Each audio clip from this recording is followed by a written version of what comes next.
story that continues to develop. Hundreds of immigrant families seeking shelter with Valley families, and more are arriving as we speak. Immigration and Customs Enforcement, ICE, they say they can't hold these men and women and children without violating federal law. They all have a story to tell, all of these immigrants.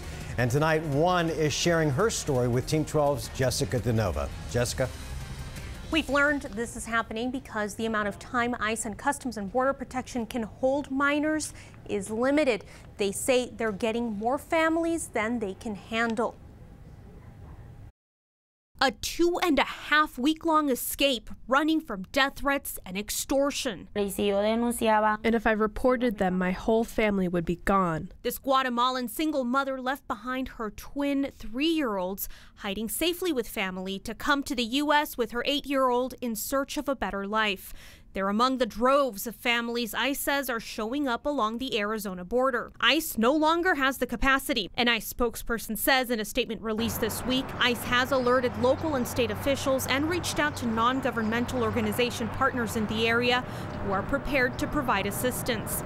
That's how this single mother of 3 and her eldest arrived at a Mesa church. When we got there, the first thing was cry because we said we're in a church and we feel safer here.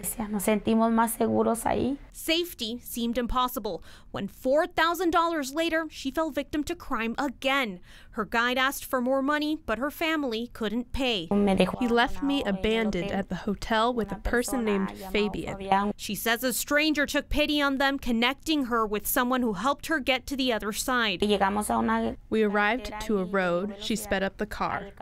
Dumped in the desert, she and her child were told to run until they were caught by a U.S. Border Patrol agent. In the week that followed, she and her child were transferred from detention centers in Nogales and Phoenix in conditions she says weren't livable. My daughter got sick from the food and was throwing up.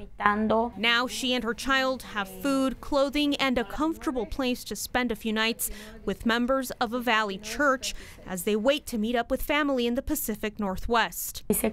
Half of my heart stayed behind, and that's my daughter's. The woman plans to ask for asylum during her immigration court hearing next week. If granted, she hopes to bring her daughters with her. Live in the Alert Center, Jessica DeNova, 12 News. Jessica, thank you.